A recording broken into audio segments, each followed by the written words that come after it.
Olá, tudo bem? Hoje o Tomasi Talks desembarcou aqui no 7º simpósio de AVC em parceria com o Inova. Vamos fazer o Tomasi Talks daqui, junto com múltiplos especialistas. Hoje a gente está contando com o Dr. Daniel Escobar, neurologista. Daniel, obrigado por ter vindo. Eu que agradeço o convite, é sempre um prazer poder participar. Obrigado. Zé Robson, diretor técnico do Tomasi. Zé, obrigado, viu? Eu que agradeço o convite, estou à disposição. E Jorge Terrão, famoso farmacêutico bioquímico do Grupo Tomasi. Obrigado, Jorge. Valeu, Felipe, eu que agradeço. Daniel, você vai ser aqui o foco aqui nas apresentações iniciais. Eu vou contribuir. A ideia é a gente poder saber um pouco mais das meningoencefalites. Me conta o seguinte, assim, como que é? Chegou um paciente no pronto-socorro ou qual é o sinal clínico que o médico tem que ficar ligado que ali deve ter uma meningite ou uma encefalite? Tem algum sinal clínico que fala assim, isso é padrão, sinal de alarme para isso? Eu acho o seguinte, né? Quando a gente está falando de meningite, meningoencefalite, eu acho que para a primeira diferenciação que o médico tem que ter, que está no próprio nome e que traz, quando você passa a analisar o nome, você começa a entender um pouco do que realmente está acontecendo, ao termo meningite e meningoencefalite, né? Qual que é a repercussão e qual que é a diferença disso, né? Quando a gente está falando de meningite, nós estamos falando de inflamação apenas na meninge, né? A meningite, né? Muito comum em crianças, né? Um quadro primariamente infeccioso, né? E que obviamente requer um tratamento específico, antibiótico, antiviral, né? Em determinados casos. E na meningoencefalite, como é que é? Além da gente ter um acometimento da meninge, né? Que é a proteção do cérebro, a gente tem um envolvimento também do cérebro, né? E tem uma inflamação no cérebro. Então a gente tem uma meningoencefalite. Beleza, Daniel, o que você falou é bem óbvio, né? Claro. Mas a partir desse conceito simples, a gente consegue entender que o paciente que tem uma meningite, ele não tem uma inflamação no cérebro. Então, ele não tem uma característica clínica de inflamação no cérebro. Então, ele só tem febre e rigidez de nuca. Ele está o quê? Bem orientado, acordado, conversando com você. Já o paciente que apresenta com febre, rigidez de nuca, está confuso, está rebaixado, está trocando as coisas, ele não tem só uma meningite. Ele tem um acometimento também do cérebro, ele tem uma meningoencefalite. Então, assim, essa simples diferenciação clínica, né, de febre, rigidez de nucas, inflamações, sinais meníngeos tecnicamente conhecidos, entender que isso é uma meningite. Isso vai apontar para um grupo de etiologias específico, de acordo com a faixa etária, de acordo com o local que o paciente está, de acordo com o estado de imunossupressão do paciente. E também, de forma diferente, que aquele paciente que apresenta com febre, rigidez de nucas, mas que tem uma alteração do nível ou da qualidade de consciência. O que é alteração do nível de consciência? O paciente está sonolento. O que é alteração de qualidade de consciência? Ele está confuso. São sinais de encefalite. E aí sim vai apontar para uma doença diferente, um tratamento diferente, uma abordagem diferente. Acho que essa é a principal coisa que a gente tem. Me permite, Lógico. só para pedir ao doutor Daniel para confirmar uma coisa. Essa questão do vômito em jato, né? Ela está sempre presente no caso da meningite ou da meningoencefalite ou em nenhuma das duas ou em uma delas? Sempre que me perguntam essa questão do vômito em jato, eu gosto de falar bem assim, para eu explicar, né, que o vômito em jato não é exorcismo não, né? E nem passa o jato falando, já foda. Definindo, deixar claro o que é. Ninguém tá de Boeing. Ninguém tá de Boeing. O vômito em jato nada mais é do que vômito sem náusea, né? Não necessariamente ele está presente nessas clínicas, não, tá? É um sinal que sugere hipertensão intracraniana, em alguns casos, e geralmente eles podem acontecer tanto nos casos de meningite como nos casos de meningoencefalite. Então, nesse caso, a gente pode sempre pensar que a pressão intracraniana está aumentada. Pode refletir isso aí, é um sinal clínico que aponta para essa questão. Um dos sinais. Nesse caminho, Daniel, pensou em meningite ou meningoencefalite, é líquor? Ou pensou em meningite e encefalite, calma, reflete e colhe o líquor? Como é que é assim? O que você orienta? Pensou em meningoencefalite, meningite, temos que ter um líquor, sim, não tenha dúvidas, mas temos que ter com cautela. Temos que ter certeza que não há nenhum tipo de discrasia, né, que vá prejudicar aí a coleta do líquor, né, e que não há nenhum sinal de hipertensão intracraniana, mas alguma hipertensão intracraniana focal, né? Porque uma hipertensão intracraniana difusa não há problema de você colher o líquor. Mas como algum sinal de herniação clínica, alguma coisa nesse sentido. Mas já aproveitando aí o bordão que você fez, eu gostaria de modificá-lo até num tom de alerta. Pensou em meningite, pensou em meningoencefalite, não, o termo que eu vou usar é não pensa no líquor, não, pensa no antibiótico. Tá bom. Entendeu? Faz todo sentido. Você vai sim colher seu líquor, mas o mais importante é você dar um antibiótico por doença. A introdução do antibiótico, assim como nos protocolos de sepsis, não deve ser atrasada pela coleta de exames, pela coleta do líquor. Ou seja, ficou receoso. Você vai coletar líquido ou não, faz um antibiótico e Depois você fica receoso. qualquer coisa você olha no YouTube e descobre o que fazer. Descobre o que vai fazer. Perfeito. E me conta o seguinte, quando eu vou escolher esse antibiótico, é tudo igual? Deixa esse meningite, eu vou fazer o mesmo antibiótico da criança e do adulto? Você muda? Como é que é a sua experiência em termos de antibióticos? Os agentes etiológicos são os mesmos? Não são os mesmos, né? Se você estiver pensando aí em alguma infecção viral, né? Você tem aí, né, o aciclovir, que é um tratamento que sabidamente modifica a evolução dos quadros de meningite herpética, né? Um outro contexto também que você tem que considerar são as duas faixas etárias extremas, tá? Que é a criança muito jovem, né? E o idoso, né? Esses pacientes, eles são suscetíveis à infecção por determinados germes, especificamente nesse caso a listéria. Então a introdução de ampicilina nesse contexto é adequada. E obviamente nos pacientes imunossuprimidos, né? Que a gente tem que ter um cuidado de utilização do esquema antibiótico mais direcionado para esse grupo de pacientes. Robson, perfeito. Pegou lá, Daniel coletou o líquor, te mandou, e aí vou ter que esperar 3 dias, 4, 5 dias para uma cultura, ou tem como a gente acelerar esse processo aí pro Daniel? Como é que é esse processo hoje dentro do laboratório? Então, exatamente no contexto que o Daniel estava colocando, vamos fazer uma analogia. A gente teve um acidente aéreo recente aí, e na aviação a gente sempre ouve os especialistas falando que na crise você não vai buscar comunicação, você não vai buscar outra investigação. É pilotar, navegar, depois comunicar.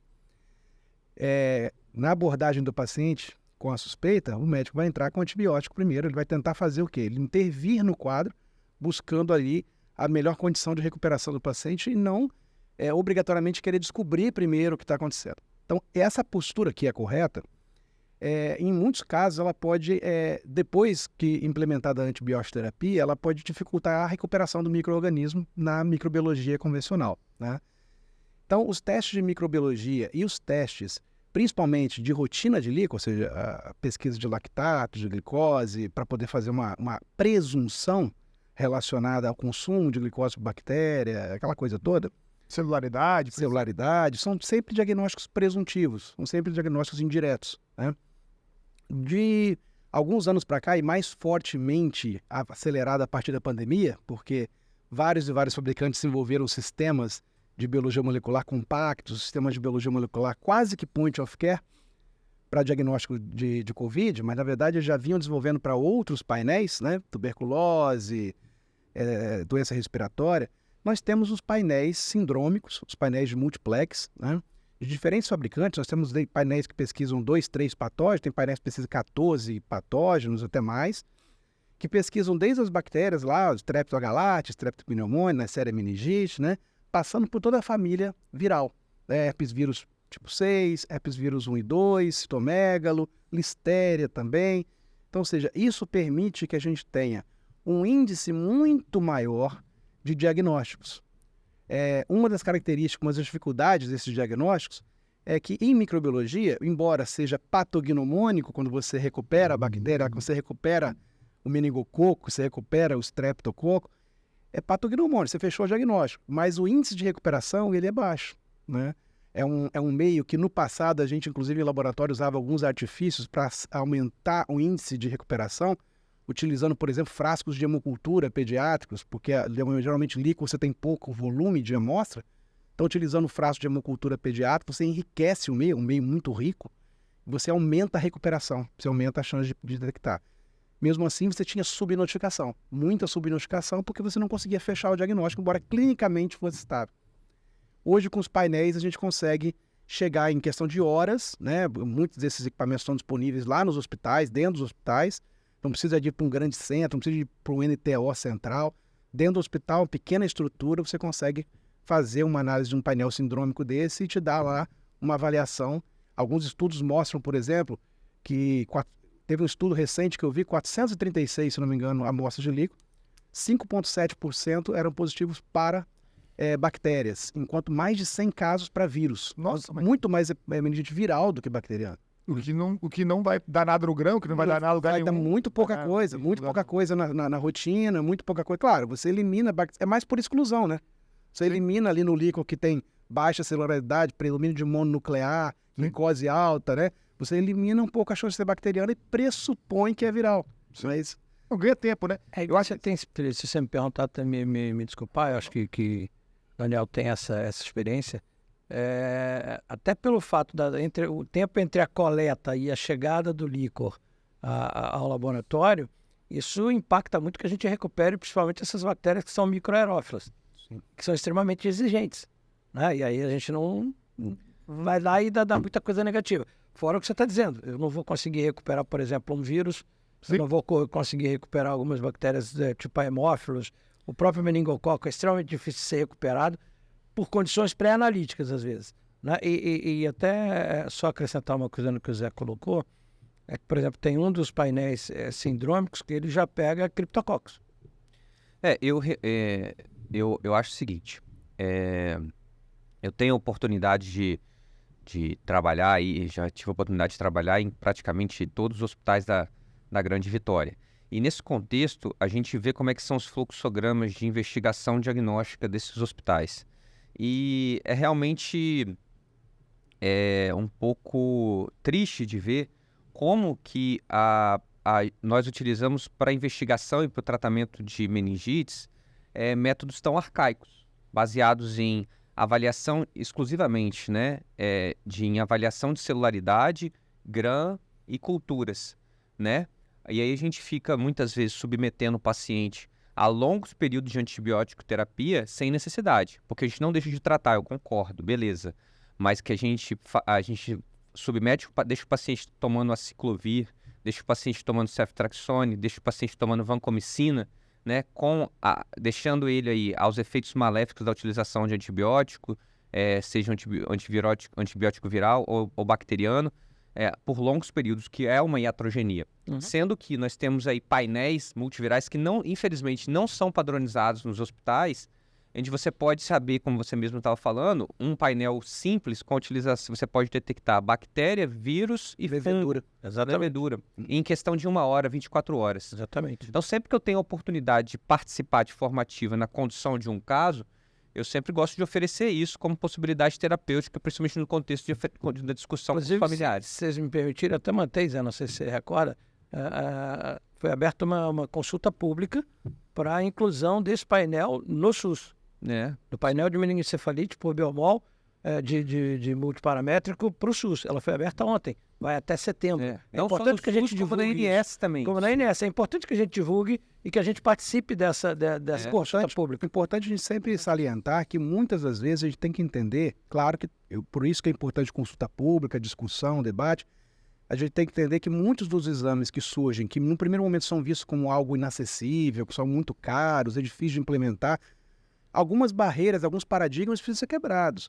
Primeiro é a questão da execução. Hoje não precisa mais você ter um laboratório especializado de biologia molecular para executar certos painéis. Não são todos os exames, claro, mas certos painéis, meningite, síndrome respiratória, né, sepse, você tem painéis que estão disponíveis hoje para execução praticamente em qualquer hospital. Basta fazer lá a implementação. É caro, individualmente. Enquanto a gente ficar olhando custo unitário, a gente não vai entender a resolutividade e a eficácia do processo. Quanto custa? O doutor Daniel colocou muito bem. Quanto custa um ciclo completo de antibiótico terapia de 14 dias, 12 dias, 10 dias? Hotelaria, né? A hotelaria toda envolvida, em comparação com um diagnóstico altamente presuntivo, altamente eficaz no sentido de você ter uma resolutividade, uma vez que os estudos estão mostrando que a capacidade de eficazmente diagnosticar meningites e encefalomeningites em pacientes em relação à cultura e GRAM e outros tipos de metodologia, não estamos dizendo que esses métodos mais arcaicos eles não servem para nada. Não é isso, claro que não. Eles têm seu lugar, eles fazem parte do arcabouço do processo, dos protocolos, mas você tem aí novos métodos que podem complementar e antecipar esse processo, né? Principalmente aquelas infecções que são com baixa carga microbiana, que você não consegue recuperar na microbiologia. É muito difícil. O Jorge colocou muito bem. Tem bactérias que são extremamente difíceis de ser recuperadas, né? Com certeza. E aí, mesmo pensando no universo que eu comecei um antibiótico precocemente, o material genético ainda vai estar lá. Sim. A bactéria pode até não ter capacidade mais de replicação, que vai dificultar muito a cultura. Mas o material genético vai estar lá. Pô, eu vou ter uma janela ainda um pouco maior de detecção disso do que antes. Exatamente. Então, sem dúvida nenhuma, é uma evolução maravilhosa. Hoje, o Estado do Espírito Santo conta com esse serviço em qual hospital? O hospital Nós no Santa Rita tem? Nós no Tomás temos no Santa Rita. Santa Rita tem essa Santa Rita acesso. nós temos um GeneXpert também, por exemplo, até dar como exemplo o próprio EC. Nós temos um diagnóstico no EC, entrou um paciente de 36 anos, rígido, sem politrauma, sem nada, isso assim, sem politrauma, sem nada, mas totalmente perdido. Né? E no que foi colhido o líquor, foi solicitado, cara, quando a gente fez lá a pesquisa de tuberculose no líquor por PCR, positivaça, e quando a gente fez a lâmina de BR, tava aquela coisa louca, linda, parecia um céu, quer dizer, linda para nós. Né? Já foi? Já. Mas, o cara botou a bola dentro do gol, né? Exatamente, exatamente. Tuberculose é só se achar. Exatamente. Então, assim, foi um negócio fantástico e o tratamento foi rápido. Então, aí, E direcionado. Direcionado, exato. E é o que você colocou é um negócio importante. Quanto mais assertivo a gente for no diagnóstico, Menos iatrogênico. e menos resistência bacteriana nós vamos criar. Exatamente. Né? Que é uma das guerras da Organização Mundial da Saúde. A grande dificuldade, muitas das vezes, é em tratar corretamente, é em concentrar e economizar recursos, que muitas vezes são amplamente desperdiçados porque é tratado de maneira sistêmica, praticamente que protocolar todo mundo, né? Sim. Esse tratamento direcionado. Essa questão que a gente falou, tem tuberculose. Hoje já está se falando em tuberculose latente, em pneumonia latente, pneumonia silenciosa. A quantidade de infecções, de doenças infecciosas que são comunitárias ou que estão presentes em pacientes que só se manifestam quando há uma imunossupressão, alguma coisa assim, é muito grande. Sim. Eu lembro que antes da pandemia, a gente ia em congressos, em eventos, falava muito assim, não, a doença infecciosa, isso aí vai ser coisa do passado, porque com a vacinação, com as medicações, com tudo, e agora todo mundo vai estudar câncer, doença metabólica e tal. Aí vem uma pandemia que mata milhões, né? E mostra que não é bem assim. Os vírus, as bactérias, eles coabitam, os fungos, eles coabitam, eles coexistem e eles se adaptam. Sim, com certeza. Eles estão sempre à frente da gente. E nós só não temos mais casos porque muitos são subnotificados. Deixa eu... A gente viu essa evolução de como o PCR, ele muda o tratamento, né, e muda a capacidade de detecção no Covid, né? Antes era 2 semanas, depois de repente ficou em 2 horas, né? Exato. A gente viu em 1 ano evoluiu que a gente não conseguiu evoluir até agora. Exatamente. Mas eu quero tirar uma dúvida com vocês aqui. Nós estamos falando só para saber o quão absurdo a gente muitas vezes pratica. Nós estamos falando de quanto de implementação de um sistema de PCR de painel multiplex e depois o quanto que é o custo de fazer um exame. Hoje, a implementação, ela vai assim, você consegue fazer hoje por aluguel de máquina. Né? Então, você tem um valor X de aluguel da máquina, diferente do que no passado a gente só tinha que comprar, e isso era muito caro, porque as máquinas normalmente são máquinas caras, mas você paga um aluguel que já está embutido a manutenção, e hoje um preço de painel multiplex, por exemplo, está girando aí preço de venda na faixa de R$ 1.800. A tendência é que esse preço diminua um pouco. Entendeu? Ela vai diminuir. Inclusive, a gente está fazendo um trabalho, nós fizemos um trabalho aqui até que reuniu algumas operadoras de saúde, com médicos, etc., em que uma infectologista fez uma palestra para a gente mostrando quando você usa esse painel, né, fecha o diagnóstico, ou sim ou não, tá certo? E você compara com o que gastaria com antibiótico terapia empírica, com hotelaria, com não sei o quê, o ganho é brutal. Brutal. O ganho é brutal, entendeu? Sem contar um aspecto importante. Nós estamos falando de painéis, a maioria deles multiplex, né? Isso. Então, você na prática está fazendo com um exame que tem um custo alto. A biologia molecular é um processo caro, nunca foi barato, ela vai diminuindo, com o tempo já diminui muito, mas ela nunca vai ser um exame barato, porque os insumos, o nível de detalhamento, de tecnologia envolvida é alto, né? Nenhum carro novo é barato. Exato. Nenhum carro novo. Então, mas independente disso, a questão é a avaliação de custo-efetividade, né? Então, num painel hoje que você detecta 14, 15, 16 patógenos simultâneos, sendo vírus, várias famílias, bactérias, leveduras, se você fosse fazer essas pesquisas microbiologicamente ou sorologicamente, muito possivelmente, para poder conseguir fechar um diagnóstico, se fechasse, você ia gastar muito mais que isso. Com E certeza. possivelmente você não conseguiria chegar num tratamento, num tempo, talvez perdesse o paciente.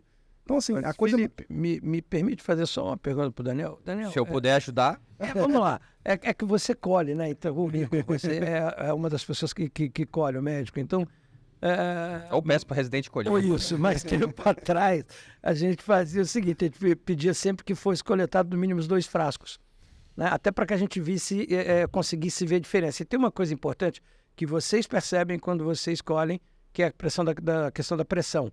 Como é que esse líquor saiu? Se ele gotejou, se ele saiu sob pressão, etc.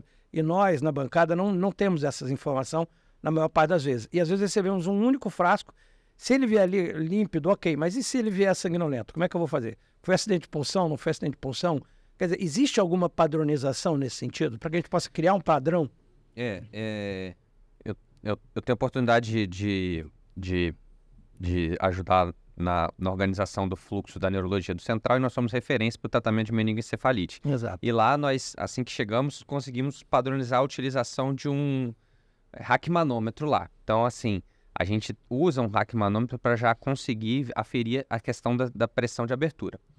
E o que a gente faz é o seguinte: quando há suspeita de determinadas etiologias, a gente faz um direcionamento específico. Por exemplo, se a gente tem suspeita de hemorragia subaracnoide num paciente que não tem uma tomografia que não está alterada, a gente faz e passa a ter sangue, né? Ou se a gente vê sangue na primeira amostra, a gente pede aí sim para fazer 2, 3 coletas de amostra, porque a gente sabe que há uma tendência ao líquor ir limpando na segunda e na terceira amostra. Exato. Aliada a isso, a pesquisa de hemácias crenadas, né? São os que a gente usa na padronização.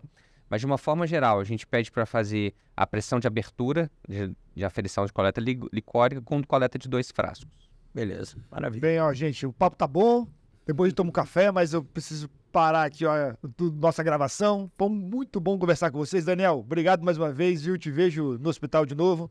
Zé, Jorge, te vejo no dia a dia. Um abraço para todo mundo. Até a próxima. Obrigado. Tchau, Um abraço, obrigado pelo convite. Valeu.